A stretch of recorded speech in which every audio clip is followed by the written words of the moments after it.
본 방송에서 제공하는 투자 정보는 투자 판단에 대한 조언입니다. 방송에서 제공하는 주식의 가치, 가격 상승 및 가격 하락에 대해서는 방송사에서 보장하지 않습니다. 시청자 여러분 안녕하십니까. 오늘장 내일장 1부 출발하도록 하겠습니다. 서정덕입니다. 시장은 어제와 크게 다르지 않습니다. 제한적인 범위 내에서 위아래로 움직이고 있는 상황, 답답한 상황, 오른쪽으로 개그럼 장세다. 이렇게 정리가 쉽게 될 수 있을 것 같습니다. 일단 경제 증권면 뉴스들을 오늘 많이 또 검색을 하셨을 겁니다. 이구동성으로 이야기를 하는 부분은 이 부분이죠. 제한적인 범위가 계속될 것이다. 박스권 증시가 계속될 것이다. 그러니 개별 종목 이슈에 맞춰서 각각의 대응을 하라. 말만 듣고 보면 굉장히 쉬워 보이는데 또 어떻게 해야 할지 참 어려운 부분입니다. 하지만 모호하게 그럴 수밖에 없는 시장이라는 것도 어느 정도 이해가 가실 겁니다. 그동안의 시장이 변한 것들은 하나도 없습니다. 미중 간의 무역 분쟁 계속해서 진행 중이고요. 신흥국 간의 리스크는 여전히 진행 중이고 신흥국 리스크는 더욱더 커지고 있는 상황입니다. 여기에 확진 환자는 더 나오고 있지 않지만 국내에서는 메르스 환자가 지금 발생을 해 있는 상황입니다. 여러 가지 겹압제로 인해서 우리 시장도 눌릴 수밖에 없는 상황인데 일단은 거래소 시장 보니 통신, 화학, 전기가스 업종이 지금 강세를 보이고 있는 가운데 나머지 종목들은 혼조세를 보입니다. 전기, 전자 업종 같은 경우에 삼성전자는 내리고요. SK하이닉스는 올라가는 등 각각의 종목별로 움직이고 있는 상황이고요. 코스닥은 그동안 많이 눌렸던 엔터주들이 상승을 보이고 있습니다. 오랜만에 반등 나왔고요. 방탄소년단 이슈로 관련주들 키스트를 비롯해서 상승이 나오고 있는 상황입니다.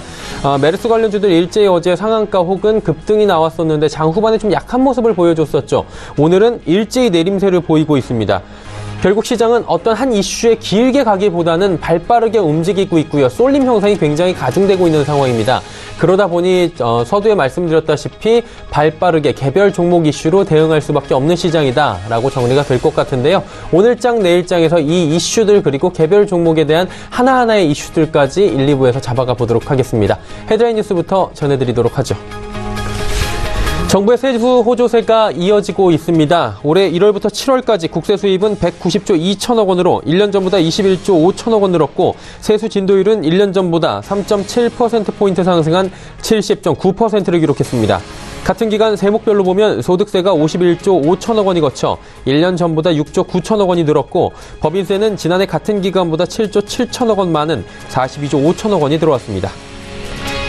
이달 들어서도 수출은 지난해보다 증가하며 호조세를 이어가고 있습니다. 관세청은 이달 들어 어제까지 수출액이 140억 달러로 지난해 같은 기간보다 14% 가까이 증가했다고 집계했습니다.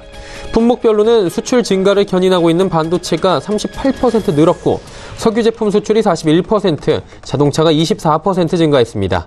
반면 무선통신기기와 선박 수출은 지난해보다 30% 이상 감소했습니다. 아마노 유키야 국제원자력기구 IAEA 사무총장은 북한의 추가 핵 개발이 심각한 우려를 초래하고 있다고 밝혔습니다.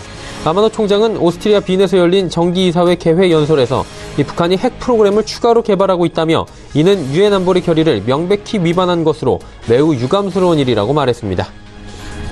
현대기아차는 올 7월까지 중국 시장에서 60만 1,444대의 자동차를 판매했습니다. 이는 지난해 같은 기간보다 20.1% 증가한 수치로 세부적으로는 현대차는 16.7%, 기아차는 27.8% 증가했습니다. 하지만 사드 사태 이전의 3분의 2 수준이어서 사드 후 폭풍이 아직은 자동차 시장에 악영향을 미치고 있는 것으로 분석됩니다. 국내 증시 흐름 바로 이어갑니다. 코스피부터 만나보도록 하죠. 자, 코스피 시장은 지금 약보합권 유지합니다. 4포인트 정도 하락하면서 2284.38포인트의 거래가 되는데 오늘 상승하다가 지금 하락적으로 꺾인 부분이 있습니다. 확인해 보도록 하죠.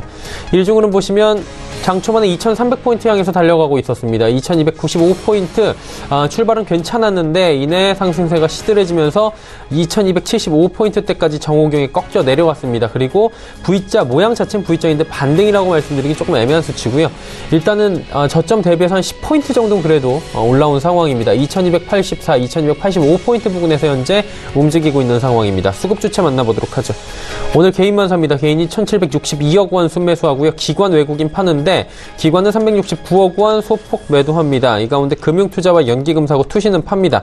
그리고 외국인 1730억 원 팔고 있는데 어제 이어서 오늘도 외국인은 순매도 이어갑니다.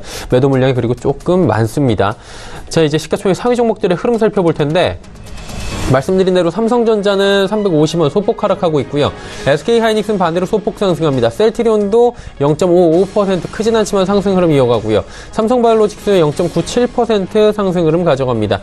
큰 폭의 상승 하락 없었고요. 6위부터 10위 종목들 살펴보면 포스코의 낙폭이 좀 큽니다. 3.45%. 노조 설립 관련한 이슈들이 지금 나오고 있는 상황인데 여기에 여러 가지 지금 글로벌 이슈까지 겹치면서 오늘 30만 원 붕괴됐습니다.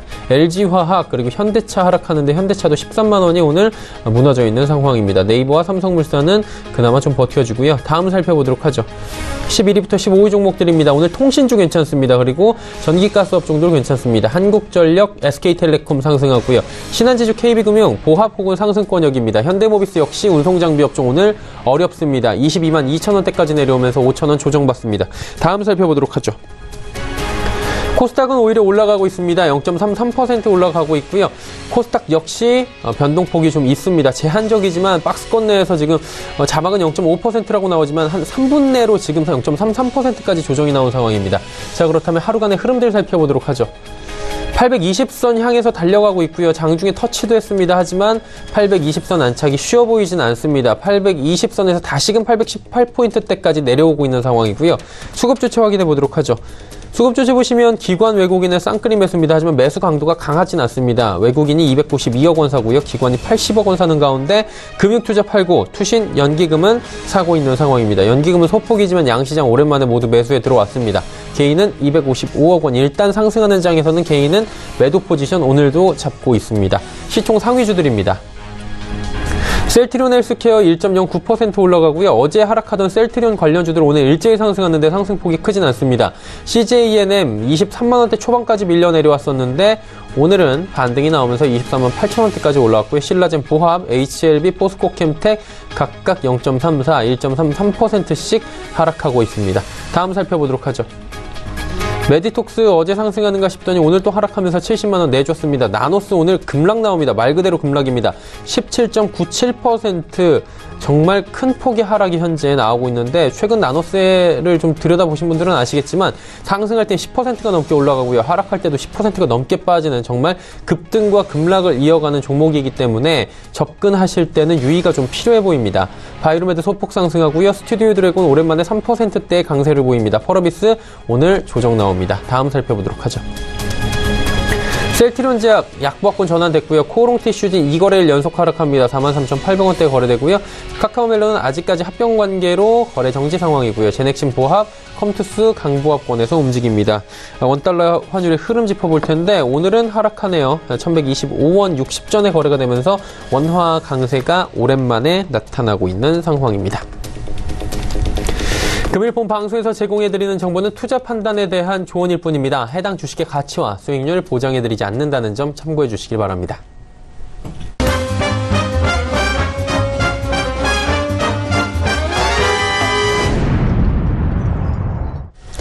오늘장 이슈 바로 짚어가 보도록 하겠습니다. 유안타증권 메가센터 분당점의 백인범 대리입니다. 안녕하십니까? 네, 안녕하십니까? 오늘 시장도 뭐 역시나 답답하긴 매아쟁아진 것 같습니다. 어떤 이슈에 또 오르고 내리는지 짚어주시겠습니까? 네, 일단 말씀드리기 전에 아무래도 업종별, 종목별 차별화 장세가 이어지는 모습이다 보니 이슈를 좀 하나만 꼽기에는 좀 어려운 점은 있습니다. 하지만 전반적인 분위기 자체는 이제 아무래도 전일 미국 시장에서는 브로드컴이 양호한 실적을 기록한 이후에 좀 반도체 관련주의 투심이 좀 초반에 완화되는 모습을 좀 보여줬었는데요. 일단 업종 내에서는 사실은 이제 장 시작하면서부터 사실은 초반에 일부 강세를 제외하고는 다시금 시장 약세로 좀 접어드는 모습입니다. 일단 업종 내에서는 그래도 삼성 SDI가 2차 전지라던가 삼성전자의 폴더블 폰의 핵심 소재를 개발했다라는 소식이 그래도 업종 내에서 두드러지는 그런 종목의 모습이다라고 좀 볼 수가 있겠고요. 일단 그 외 업종별 이슈를 좀 본다면 아무래도 오늘 방탄소년단의 가치가 약 최소 4,500억 원은 될 것이다라는 분석과 더불어서 상장 기획사들에 대한 주가 재평가가 이루어져야 된다라는 의견이 오늘 엔터주들에 대한 강세 요인으로 좀 작용하는 모습입니다. 일단 뭐 오늘 시장 전반적인 약세에도 불구하고 SM, YG 엔터, JYP 엔터 등은 그래도 주가 상승이 나오고 있는 모습이고요. 일단 뭐 콘텐츠 관련 업종인 스튜디오 드래곤도 전저점 부근에서의 기술적 반등 성격과 더불어서 콘텐츠 관련 업종으로서의 투심 완화에 따른 상승이 좀 나오고 있는 모습 포착이 되고 있는 상황입니다. 그 외에도 뭐 전기차 관련주들 상승 나오고 있는 상황이고요. 또 우리 대북 관련주 같은 경우에는 일단 오늘 좀 대부분의 종목 내에선 차익 실현이 대부분 나오는 가운데 선별적인 주가 강세를 보이는 업종은 시멘트 관련 쪽이라 보시면 될 것 같습니다. 유진기업이라든가 아시아시멘트 등 이런 시멘트 관련 업종 등이 대북 관련주 내에서는 선별적 강세를 좀 보여주고 있는 상황이고요. 일단 그간 주가 상승이 나왔던 뭐 자동차 업종은 아무래도 차익 실현 좀 그런 모습에 좀 주가가 쉬어가는 모습이 연출되고 있다라고 정리해 볼 수가 있겠습니다. 자, 여러 가지 대북 쪽 관련해서도 지금 선별적으로 움직이고 있다라고 말씀을 해주셨는데 이 외에도 저희가 시장에서 주목할 만한 부분이 분명히 있을 것 같아요. 어떤 부분을 볼까요? 네, 일단 오늘 섹터 내에서 그래도 전반적으로 상승세 두드러지는 모습 보이는 섹터는 전기차 관련주다라고 보시면 될 것 같습니다. 일단 지난주에도 사실 전기차 관련주가 좀 부각이 되다가 일부 포스코캠텍을 제외하고는 전반적으로 좀 눌리는 모습 보여주긴 했었는데요. 일단 오늘 같은 경우에는 추가적인 이슈는 내일이죠. 일단 2차 전지 ETF가 상장을 하는 것과 더불어서 일단 투자 심리를 좀 완화시킨 점이 오늘 급등의 요인으로 일부 작용하고 있지 않나라고 생각을 하고 있습니다.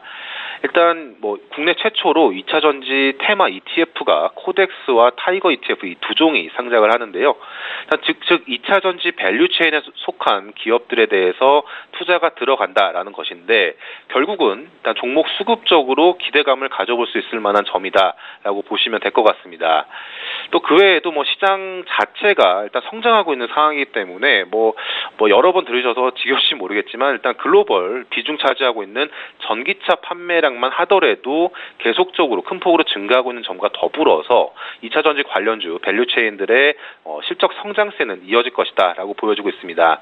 일단 관련주 내에선 오늘 뭐 삼성 SDI가 신고가를 기록한 점 외에도 뭐 일진 머티리얼즈, LNF, 에코프로 그리고 또 두산 같은 경우에도 전기차 관련주로서 일부 인식이 되면서 금일 상당히 강한 급등세 보여주고 있는 점에도 눈에 띄는 금일 상황이었다라고 보시면 될 것 같습니다. 자, 그렇다면 이제 시장 전략 종합적으로 좀 여쭤보고 싶습니다. 쉽지 않은 시장이기 때문에 하나하나 좀 세심한 전략이 필요할 것 같은데 어떤 전략이 있으면 좋을까요? 네, 일단 큰 틀에서는 차별화 장세는 계속 이어질 것이다라고 가정하시고 대응을 먼저 하시면 좋겠고요.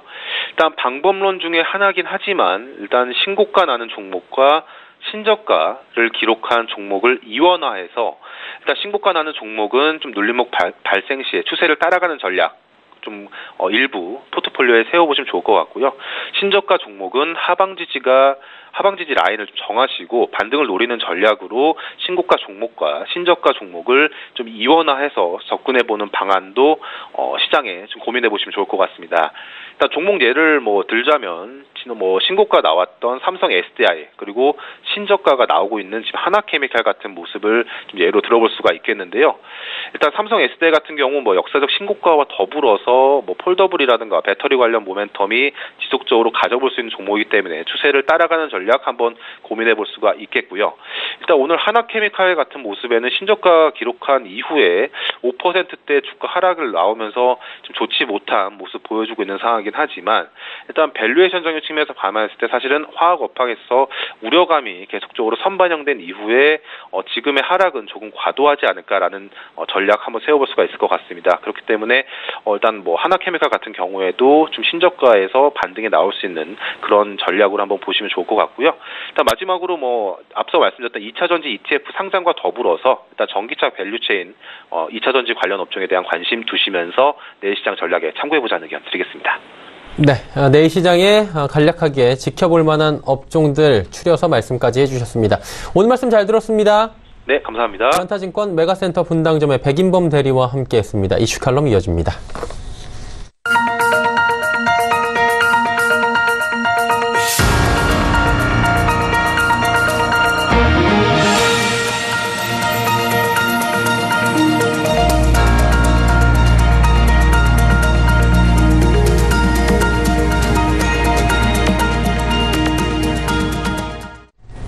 이슈 칼럼 바로 이어가도록 하겠습니다. 미중산업경제연구소 조용찬 소장 연결돼 있습니다. 소장님 안녕하십니까? 예, 안녕하십니까? 예, 북미 간의 이야기부터 나눠보도록 하겠습니다. 일단은 김정은 위원장이 북한 쪽에서 이제 미국 쪽으로 친서를 보냈다라는 소식이 들어와 있습니다. 북미 정상회담을 원한다라는 부분인 것 같은데요. 미국도 조율 중이라고 합니다. 역사적인 2차 북미 회담, 미북 회담이 지금 열릴 수 있을 것이냐, 이 부분에서는 뭐 시장에서도 그리고 전 세계적으로도 뜨거운 관심인데 어떻게 보십니까? 네, 싱가포르 정상회담에 이어서 북미가 다시 탑다운 방식의 외교를 가동하고 있는데요. 이렇게 되면 교착 상태에 빠진 북미 비핵화 협상의 새로운 돌파구를 찾을 수는 있을 거로 보여집니다. 미국의 그 대북 강경파들 같은 경우에는 여전히 그 북한의 비핵화에 대한 진정성을 의심하고 있기 때문에 회담 개최는 좀 유동적이지만 북한이 이번 구구절 열병식에서 처음으로 핵무기 사용하지 않았던 것만큼 아무래도 그 북한의 비핵화의 구체적인 행동을 시사할 경우에는 미국 입장에서는 북미 정상회담을 마다할 이유가 전혀 없다고 보여집니다. 트럼프 대통령도 중간 선거에 엄청난 호재가 될 수 있는 만큼 2차 정상회담을 통해서 북한의 비핵화를 앞당기겠다는 생각을 갖고 있는데요. 이 때문에 장거리 해외여행을 중간 선거를 앞두고서 트럼프 대통령이 좀 삼가하고 있기 때문에 일정은 유동적이지만 가능성이 높은 2차 정상회담은 아무래도 연내에 열릴 가능성이 있고요.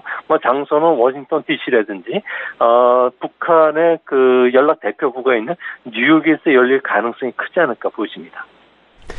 지금 양국 간에 계속해서 이견이 있었던 부분은 핵 폐기 부분인 것 같습니다. 그래서 핵 신고서를 북한이 제출할 것인가, 이 부분에 대해서는 시장에서 굉장히 또 큰 관심거리인데 어떻게 보십니까? 신고서를 좀 제출할 것으로 보십니까? 네, 종전선언과 더불어서 그 북한의 그 완전한 핵신고라는 윈윈 타협을 이룰 수가 있다면 우리 증시뿐만 아니라 경제에는 최대의 호재가 될 것으로 보여집니다. 북한이 완전한 핵신고서를 제출한다면 모든 핵뿐만 아니라 미사일 위치가 노출될 수가 있기 때문에 북한 입장에서는 일방적인 비핵화 조치는 취하지는 않을 것으로 보여지는데요. 아무래도 그 미국이 배신할 경우 북한의 운명도 끝나게 될 것으로 보여지기 때문에 그렇습니다. 트럼프는 신뢰하지만 차기 대통령이 지금까지와 다른 생각을 할 경우가 북한 입장에서는 가장 최악의 상황인데요.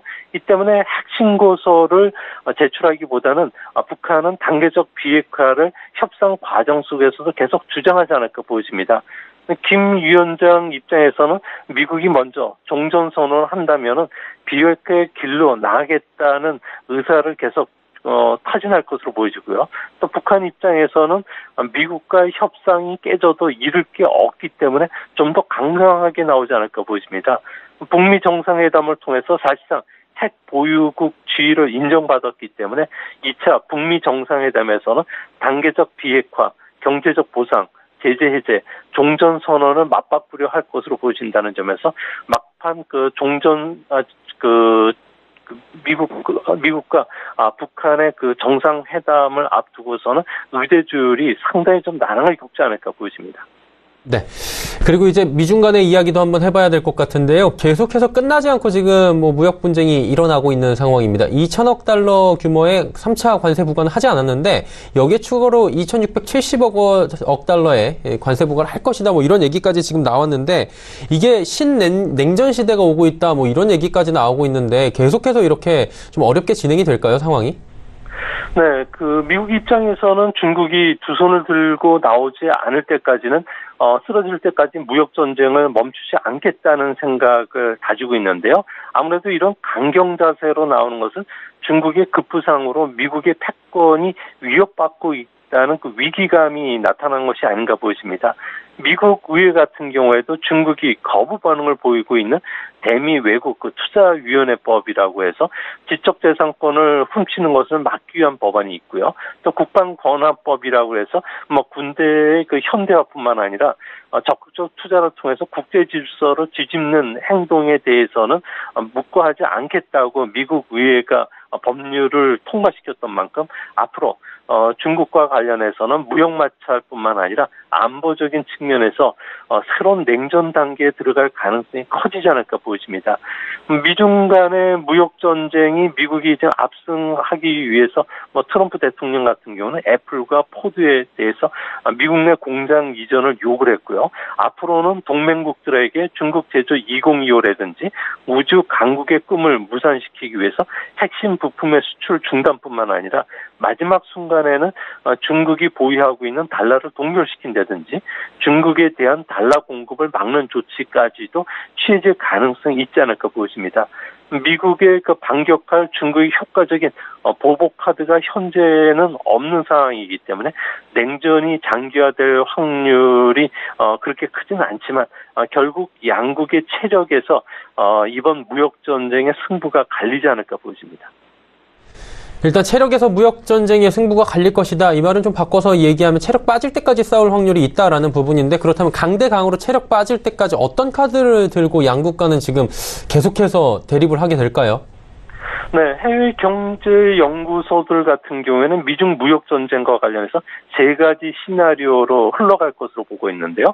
첫 번째는 조기 해결이 될 가능성도 지는 않다고 보고 있습니다. 아무래도 중국 입장에서는 실탄이 부족하기 때문에 겉으로 드러나지는 않는 미국에 양보를 하고 화해하고 싶다는 신호를 계속 보내고 있는데요. 하지만 미국 입장에서는 11월 중간선거가 끝나면 G20 정상회담에서 아무래도 무역 전쟁을 종전하고 싶어 할 수도 있다고 보고 있습니다. 하지만 문제는 중국 제조 2025와 관련해서 중국이 철회를 해야지만 되는데 이에 대해서 중국이 강한 거부 반응을 보이고 있기 때문에 조기 해결될 가능성은 낮는 것으로 보여집니다. 가장 우려스러운 점은 미중 갈등이 브레이크를 듣지 않고 계속 과열되는 그 시나리오가 되는데요. 이렇게 되면 중국 같은 경우에는 미국 기업에 대한 투자 규제, 불매운동, 미국 국채에 대해서 대량 매각하는 실력 행사에 나설 가능성이 있습니다. 이렇게 됐을 경우에는 미중 간의 실제 전쟁으로 벌어질 위험은 낮지만 아무래도 미국이 강하게 반발할 가능성이 있지 않을까 보여집니다. 마지막으로 중국의 봉쇄 전략이 장기화될 가능성인데요. 미국 같은 경우에는 중국의 부상을 봉쇄하기 위해서 새로운 냉전뿐만 아니라 실제 전쟁이라는 최악의 시나리오도 검토를 하고 있다고 합니다. 미중 간의 무역 전쟁이 일시적이지 않고 중장기적으로 흘러가기 때문에 전략도 그런 식으로 지금 짜고 있는데요. 하지만 이런 불안한 상황 속에서는 갑작스럽게 경기 악화가 찾아온다든지 환율 변동이 커지는 비상사태가 발생했을 경우에는 양국의 긴장이 한꺼번에 증가할 수 있는 만큼 우리나라에도 상당히 좀 악재가 될 가능성이 있어 보입니다. 결국에 이제 우리나라에도 악재가 된다라고 말씀을 해 주셨는데 이게 장기화되면 우리나라에도 말씀해 주신 대로 그대로 직격탄을 맞게 될 겁니다. 그렇다면 우리도 어떤 대비가 좀 필요할 것 같은데 어떤 대비들을 좀 하면 좋을까요? 네, 중국 같은 경우에는 미국을 견제할 마땅한 카드가 없기 때문에 시간이 끌수록 경제적 혼란이 커지게 되는데요. 경우에 따라서는 경제 혼란에 책임을 묻는 반대파의 목소리가 커지면서 권력 투쟁이라는 정쟁에 빠질 가능성이 있습니다. 중국은 과거에도 이런 정쟁에 빠졌던 경우 한 5번 정도가 있는데요.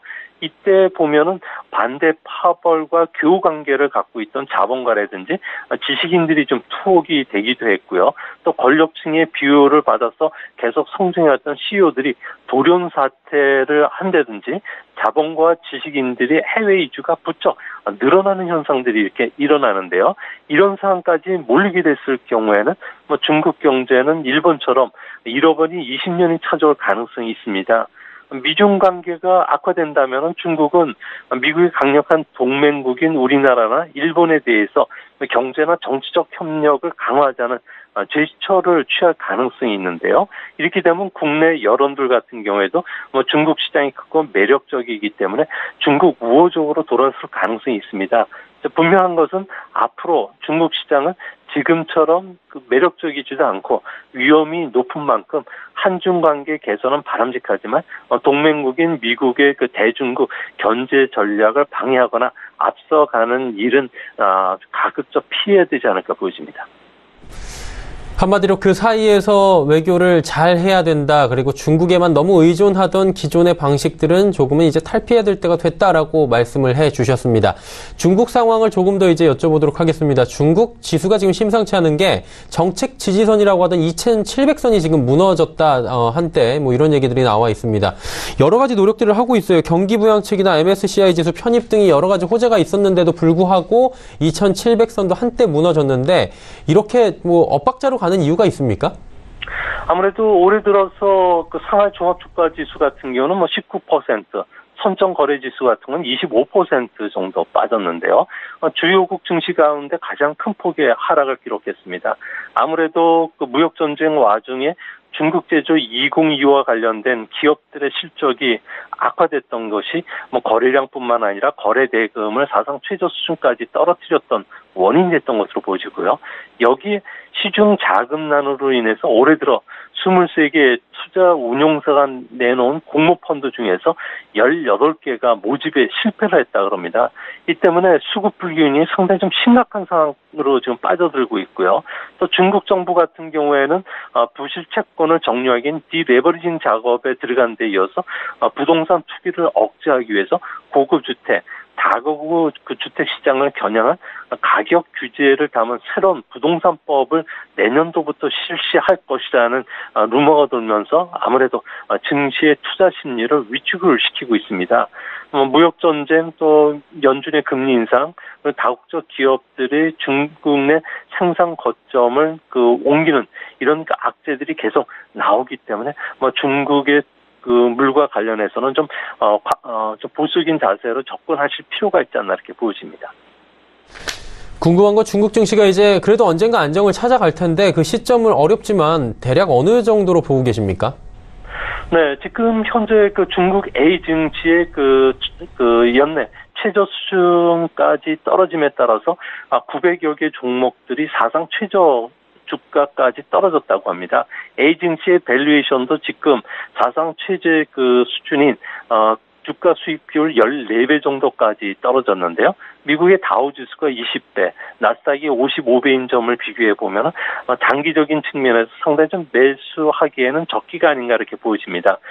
최근 들어와서 그 MSCI의 그 중국 지수가 편입된 이후에 외국인들의 그 올해 순매수 누적 규모만 무려 2,320억 유엔 정도가 달했는데요. 이 때문에 A 증시의 그 유통 주식수의 외국인 비율이 2%에서 6%까지 올라왔다고 합니다. 아무래도 저평가된 지금이 역설적으로 단기 투자가들에게는 투자 위험이 없기 때문에 이런 그 모습을 보여주고 있는데요. 이 때문에 앞으로 중국은 금과 같은 9월, 은과 같은 10월이란 말처럼 올해는 국경절 그리고 중추절 연휴가 붙어 있어서 최대 17일 정도 장기 연휴를 즐길 수 있다고 합니다. 이 때문에 아무래도 여행이라든지 소비 관련주를 비롯해서 기관들이 선호하는 중국 이름 앞자에 중국자가 들어가는 국유 기업을 중심으로 해서는 아무래도 지난번 지수 저점이었던 2650포인트를 전후해서는 장기적으로 서서히 매수에 들어가는 이런 전략도 바람직하지 않을까 보여집니다. 일단 2650선 정도를 지지선으로 1차적으로 말씀을 해 주셨습니다. 중국 이렇게 어렵고요. 한국 증시도 어렵고 미국도 요즘에 지금 보합권인데 인도 증시만 훨훨 날고 있다. 이 얘기는 저희가 여러 번 언급을 했었는데 보니까 GDP 성장률 2분기 보니 8.2% 증가했습니다. 1분기에 이어 2분기도 고성장인데 인도만 이렇게 고성장하는 이유가 있을 것 같아요. 네, 최근 들어서 인도 경제 같은 경우는 아무래도 중국을 제치고 가장 그 빠른 성장을 하고 있는데요. 지난해 그리고 지난해 그 고액권 지폐 폐지뿐만 아니라 물품 서비스의 도입에 따라서 경기가 하락했던 기저 효과가 나타나고 있기 때문에 그렇습니다. 여기에 그 인도 정부가 소비주의 강력한 그 성장 궤도를 계속 유지시키기 위해서 경기 부양책을 썼는데요. 이 때문에 민간 소비가 8.6% 증가했고요. 투자 같은 경우에도 무려 14.4%나 증가를 했습니다. 이제 앞으로 3분기까지는 물품 서비스의 도입에 따른 그 반동으로 인해서 성장세가 상당히 좀 빨라질 가능성이 있고요. 또 내년 봄에 예정되어 있는 총선을 앞두고 공공투자뿐만 아니라 농촌 지역의 소비 확대로 인해서 7% 중반 이상의 성장은 계속 달성하지 않을까 보여집니다. 다만 좀 우려스러운 점은 인도의 재정 여력이 충분하지 않기 때문에 2019년 하반기부터는 공공 부분의 경기 부양을 기대하기가 조금 어려워질 것으로 보여지는데요. 이 때문에 부실 채권 문제로 기업들의 설비 투자가 본격적으로 회복되기 전까지는 앞으로 인도 증시와 관련해서 추격 매수보다는 좀 보수적인 측면에서 좀 박스권 아니면 중소형주를 중심으로 한 실적이 좋은 종목을 중심으로 매수하는 전략도 바람직하지 않을까 보여집니다. 일단은 지금 이미 많이 올랐기 때문에 어느 정도 선별적 투자가 필요하다라고 말씀해 주셨는데 궁금한 건 뭐 전 세계 증시가 다 어려운데 인도만 지금 활황이라는 겁니다. 어떠한 뭐 특별한 매력이 있습니까, 인도만에? 네, 인도 같은 경우에는 실질 성장률이 중국은 좀 웃돌고 있고요. 중국처럼 성장 엔진이 수출이 아니라 개인 소비, 투자, 농업 같은 내수 중심이라는 겁니다.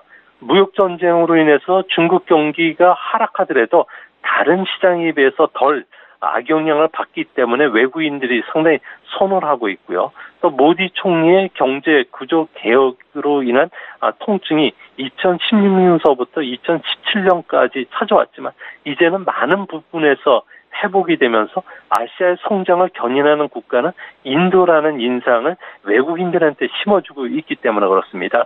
또 한 가지는 가장 매력적인 투자 포인트인데요. 인도는 장기적으로 인구가 증가하는 국가입니다.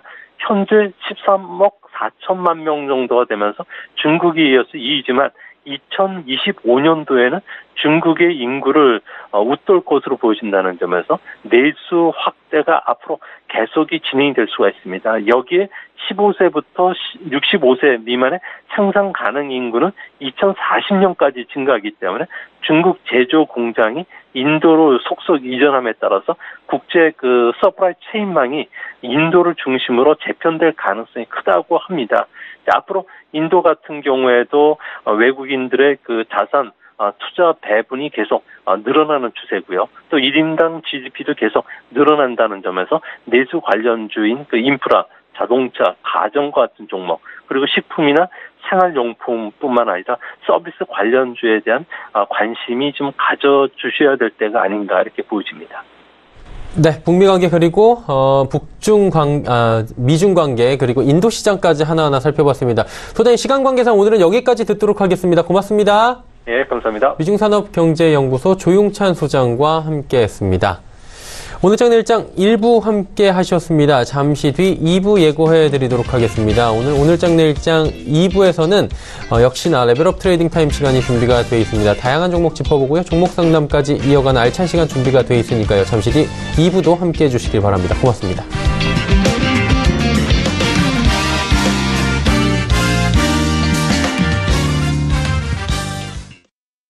본 방송에서 제공하는 투자 정보는 투자 판단에 대한 조언입니다.